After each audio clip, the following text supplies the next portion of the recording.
যেভাবে পাইলট হয়েছিলেন Asim Javad.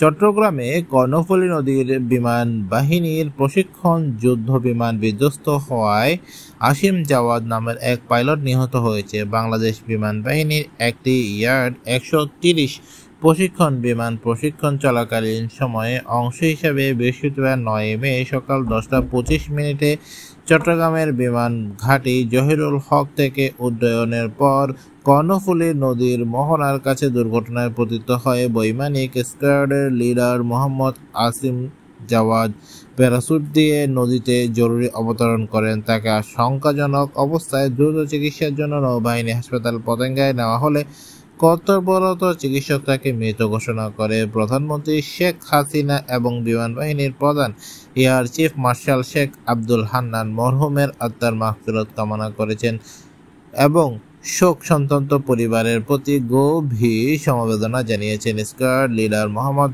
Asim Jawad BD 9625 GPP 20 March 1992 সালে মানিকগঞ্জ জেলার সাটুরিয়া থানার গোপালপুর গ্রামের এক সম্ভ্রান্ত মুসলিম পরিবারে জন্মগ্রহণ করেন। তার পিতার নাম ডক্টর মোহাম্মদ আমানুল্লাহ এবং মাতার নাম নীলুফা আক্তার খানম। 2007 সালে Savar cantonment public school and SSC, 2009 সালে সাভার ক্যান্টনমেন্ট পাবলিক কলেজ এবং এইচএসসি, 2012 সালে বাংলাদেশ ইউনিভার্সিটি অফ প্রফেশনাল থেকে বিএসসি এরও পাশ করেন। স্কোয়াড লিডার মোহাম্মদ আসিম জাওয়াদ 10 জানুয়ারি 2010 তারিখে বাংলাদেশ বিমান বাহিনীতে যোগদান করেন। চাকরিকালীন সময়ে তিনি বিমান বাহিনীর বিভিন্ন ঘাঁটি ও ইউনিটে গুরুত্বপূর্ণ পদে নিয়োজিত ছিলেন।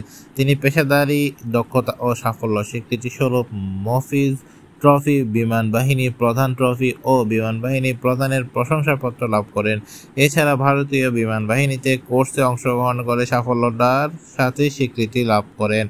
চাকরিকালীন সময়ে তিনি দেশে বিদেশে পেশাগত বিভিন্ন কোর্সে অংশগ্রহণ করেন এবং সফলতার সাথে তা সম্পন্ন করেন। তিনি বাংলাদেশ ইউনিভার্সিটি অফ প্রফেশনালস থেকে aviation instructor post graduation diploma সম্পন্ন করেন। এছাড়াও তিনি চীন থেকে fighter pilots foundation training course, Bharat থেকে operational training in aviation medicine for fighter pilots course, basic air staff course এবং প্রাপ্তির পর চাকরিকাল 12 বছর 5 মাস 9 দিন। মৃত্যুকালে তার বয়স ছিল 32 বছর 1 মাস 20 দিন। মৃত্যুকালে তিনি স্ত্রী, 1 কন্যা 1 পুত্র, বাবা মা এবং অসংখ্য গুণগ্রাহী রেখে চলে গিয়েছেন।